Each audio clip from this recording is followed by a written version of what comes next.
हवा का मौसम बता रहा है कि वो जुल्फ अपनी लहरा रहे हैं। हवा का मौसम बता रहा है वो जुल्फ अपनी लहरा रहे हैं। सवारी तैबा से चल पड़ी है, हुजूर तशरीफ ला रहे हैं। नारे तकबीर, नारे रिसालत। हजरत अल्लामा शाह मुफ्ती सलमान अजहरी शाह साहब क़िबला, नारे तकबीर। वो आएंगे, आते होंगे, अभी आएंगे। वो आएंगे, आते होंगे, अभी आएंगे। यही सोच के हमने महफिल को सजा रखा है। वाह वाह वाह। मेरे अजीजों, बात तो हकीकत है। भी लगे थे, सब तारीखें तय थी, यहाँ उलमा भी बैठे हुए हैं। इससे पता ये चलता है, अगरचे कल संडे था, वो तो मेरी आंखों की शदीद तकलीफ की वजह से एयरपोर्ट से फ्लाइट मिस हो गई, और वैसे शौक से मैं काला चश्मा लगा कर नहीं बैठा हूँ। मगर ये बात समझ में आती है कि कल हमारे किसी साहब ने कहा यहाँ से कि संडे था और पब्लिक थी, मजमा था। हम आज यहाँ आकर के बताते हैं कि सुन्नियों के यहाँ कोई संडे नहीं होता। हर वो रात जो मेरे मुस्तफ़ा के नाम है वो हमारी ईद की रात है। नबी करीम सल्लल्लाहु तआला अलैहि वसल्लम की नामूस और मोहब्बत से मुंसलिक हो तो वो रात हमारे लिए ईद की रात है। और लोग ये अभी भी ये पूछने में लगे रह गए दलील, अभी भी ये बातें पूछने में लगे रह गए दलील के शबे मीलाद का सबूत कहाँ है। बल्कि हम तो ये कहते हैं जिस रात नबी का तज़किरा हो जाए वो हमारे लिए ईद की रात है। और ये बात भी बता दूं कि ये कहाँ से साबित है, ये हम सुन्नियों की किस्मत से साबित है। अजीज़ान गिरामी वक़ार, कुछ पैगामात तो मैं आपको दे जाऊंगा। आप रात के इतने वक्त तक यहाँ पर इंतज़ार कर रहे हैं, बहुत सारे खड़े हैं, बहुत सारे दबे हैं, जिस हालत में भी हैं। लेकिन इतना मैं ज़रूर चाहूँगा कि जाने से पहले यहाँ अगर कोई 80 साल का बूढ़ा भी हो तो 25 साल का बन करके ज़रूर जाए, इसलिए कि मोहम्मद के ग़ुलामों में बुढ़ापा आ नहीं सकता। अलैहिस्सलातु वस्सलाम, मेरे आका सल्लल्लाहु तआला अलैहि वसल्लम की ग़ुलामी जिसके गले में है वो कभी अपनी ताकत की तरफ नहीं देखता, वो गुंबद खजरा की तरफ देखता है। इसीलिए मेरे अजीज़ों, जवानी तुम्हारे अंदर हमा वक्त रहे, लेकिन चीख पुकार करने के लिए नहीं, अपने ईमान पर इस्तिकामत के साथ खड़े रहने के लिए। तुम्हारी जवानी हो अपने दीन पर कायम रहने के लिए और अपने नबी की अज़मत का झंडा बुलंद करने के लिए। फिर देखना वो वक्त आएगा, वो वक्त आएगा जो खौफ और हिरास का माहौल तुम्हारे दरमियान में है वो कीड़े मकोड़ों के अंदर चला जाएगा। और वैसे भी आज ही की बात है, आज ही की बात है, कुछ पाखंडियों को दिल्ली की सरजमीन पर प्रदर्शन करते हुए देखा। मेरे अजीजों, ये बार बार की बात है, कुछ लोग आए वहां प्रदर्शन करते हुए, उन्होंने ये ऐलान किया कि मेवात में, नूह में जो फसादात हुए, मुसलमानों ने ऐसा किया वैसा किया। और फिर उनके जो वो बड़ा पाखंडी है, कई 6-6 महीने के बाद जो बाहर आता है, उसने कहा कि बार बार मैं एक जुमला सुनते आ रहा हूँ उस पाखंडी से, आज फिर न्यूज़ बाइट में ये कहा कि 2029 में देखना यहाँ का प्रधानमंत्री मुसलमान हो जाएगा।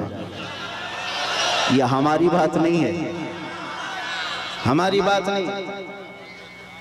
तुम्हारे सीने में जो खौफ है वो तुम्हें सता रहा है, तुम्हारे दिल में जो डर है वो तुम्हें खौफ और हिरास में मुब्तला किया है। एक बात बताओ है सुन्नियों, मॉब लिंचिंग किसकी होती है? हमारी होती है ना। मारे हम जाते हैं, काटे हम जाते हैं, हर जगह तोड़े जाते हैं। हम लोगों को आज तक 70 साल से फुटबॉल की तरह तुम खेलते आए हो, हमारी पूरी जमात को टुकड़ों में तुमने तब्दील कर रखा है। हमारे पास क़ियादत नाम की चीज नहीं रह गई, सियासत में हमारा नाम नहीं रह गया, कुछ नहीं है इस जमात के पास। सुप्रीम कोर्ट के रिटायर्ड जजेस कहते हैं कि मुसलमानों की हालत हिंदुस्तान में दलित समाज से भी नीचे आ चुकी है। फिर मैं पूछता हूँ, जब हम इतने टूटे बिखरे गरीब हैं तो ये दज्जाली मीडिया में 24 घंटे हम क्यों हैं? सारा डिबेट हम पर क्यों होता है? सारा डिबेट हम पर क्यों होता है? सबके निशाने पर हम क्यों हैं? मेरे अजीजों, क्या ये अकल में आने वाली बात नहीं है तुम्हारी? तुम सोचते नहीं अगर हम कुछ नहीं है तो जिक्र इतना क्यों है? क्या कहने? वाह वाह। जो कुछ नहीं है उसका जिक्र होना ही नहीं चाहिए। एक तरफ तो तुम कहते हो इनकी तादाद बहुत कम है, ये टूटे बिखरे हुए हैं, पंचर पुत्र नाम से भी तुम पुकारते हो, लेकिन पूरी इतनी बड़ी मेजॉरिटी कौम को अगर किसी कौम से डराते हो तो हम ही हैं।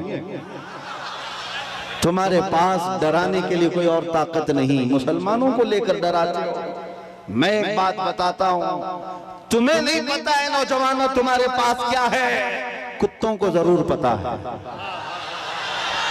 तुम्हें नहीं पता है तुम्हारी कुव्वत का आलम क्या है, इसलिए कि परसों तुम्हारी सोहबत खराब हुई, इस वजह से तुमने अपने असलाफ की तारीख भुला दी। हकीकत में तुम किस बुजुर्ग की और कौन से तुम्हारे असलाफ थे जिनके तुम अखलाफ बन करके आज जमीन पर चल रहे हो, तुम्हें पता ही नहीं तारीख, लेकिन उनको जरूर पता है। इकबाल ने 100 साल पहले ये बात कही थी, इनका ये जो डर है वो ऐसे ही नहीं है, कुछ बात तो है कि मिटती नहीं हस्ती हमारी। सदियों रहा है दुश्मन दौरे ज़मा हमारा, तौहीद की अमानत सीनों में है हमारे, आसान नहीं मिटाना नामो निशा हमारा। यूनान और मिस्र रोमा सब मिट गए जहां से, बाकी मगर है अब तक नामो निशा हमारा। नारे तकबीर, नारे रिसालत, ख्वाजा का हिंदुस्तान। काश ये नौजवान मुसलमान समझ जाते कि हमारी अपनी ताकत, हमारी अपनी हैसियत क्या है।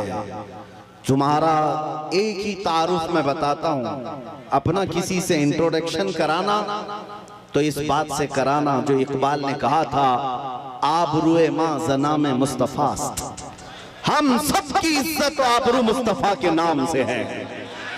हम उनके दरबार के गुलाम हैं, हम उनके दरबार के अदना खादिम हैं, और हमारा सब कुछ उस दरबार से वाबस्ता। यही हमारी वैल्यू है, यही हमारी हैसियत है। और अगर तुम अपना अलग अलग इंट्रोडक्शन कराओगे, तुम्हारी पेशानियां घिस जाएं, तुम्हारी जिंदगियां खत्म हो जाएं, तब भी तुम्हारा नाम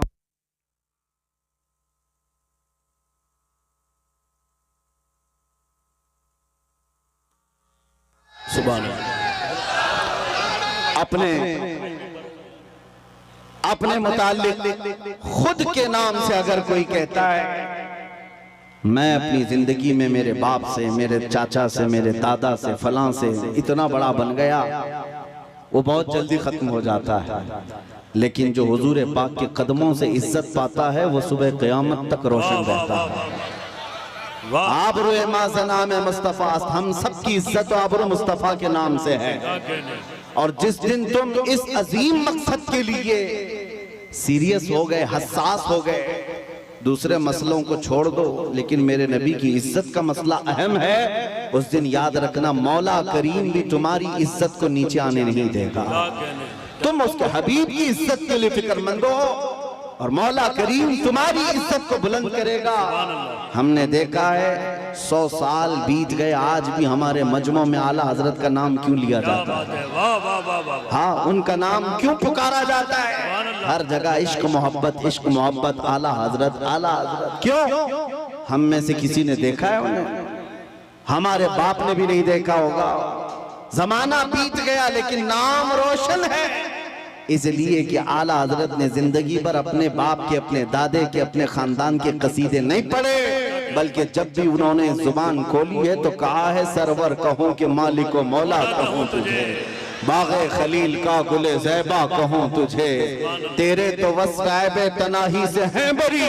हैरान हूँ मेरे शाह मैं क्या क्या कहूँ तुझे, लेकिन रज़ा ने खत्म सुखन इस पे कर दिया, खालिक का बंदा खल्क का आका कहूँ तुझे। जिस आला हज़रत ने मुस्तफ़ा करीम के गुन गाए और उनके नगमात गाए, रब ताला ने उनका नाम भी जिंदा रखा है और कलाम भी जिंदा रखा है।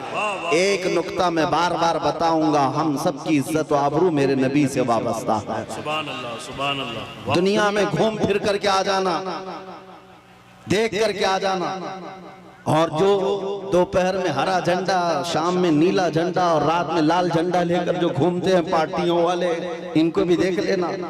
40-40 साल जूतियां उठा करके खिदमत करने वाले जब बूढ़े हो गए तो साइड में लगा दिए गए। हमने देखा है, आपको भी पता होगा, बाद में तो न्यूज के पेपर के किसी कोने में भी उनका नाम नहीं। 40 साल 45 साल किसी पार्टी के लिए वक्त कर दिया, बुढ़ापा आया तो साइड लगा दिया गया। अब नई दुनिया है, नए नौजवान है, ये दुनिया यही है, शहद दिखा है जहर पिला है। लेकिन मेरे अजीजों एक बात याद रखो, नबी करीम सल्लल्लाहु तआला अलैहि वसल्लम की गुलामी में जो जितना बूढ़ा होता है उसकी इज्जत उतनी बढ़ती चली जाती है। यहाँ बूढ़ों को साइड नहीं लगाया जाता। उलमा कराम से पूछना, उलमा में जो सबसे ज्यादा उम्र वाले आलिम होते हैं, मजमे में उनकी सबसे ज्यादा इज्जत भी हुआ करती है। इसीलिए शुरू ही में मैंने कहा, मोहम्मद के गुलामों में बुढ़ापा नहीं आ सकता। रसूल करीम सल्लल्लाहु अलैहि वसल्लम की मैं तुम्हें बार बार ये बताऊंगा, जो तुम चकाचौंध को देख करके कभी गुमराह हो जाते हो, उनके पीछे भाग जाते हो। बॉलीवुड को देखा, हॉलीवुड को देखा और समझने लग गए यही स्टार हैं। पूछ लेना कल परसों के स्टार कौन थे, आज के कौन हैं। यहाँ रोज बदलते रह गए, लेकिन यहाँ हमने देखा है 800 साल से अजमेर का स्टार आज भी स्टार है। आज भी वो बादशाह है, हर एक के दिल पर राज ख्वाजा का है। ये हुजूर पाक सल्लल्लाहु अलैहि वसल्लम के निस्बत से आई हुई गुलामी पुरानी नहीं होती। अभी मुहर्रम गुजरा, गली गली कूचे कूचे में उस हुसैन आजम का तज़किरा किया कि नहीं किया, शहीद करबला को याद किया कि नहीं किया, जबकि तारीख में ये भी पता है उनकी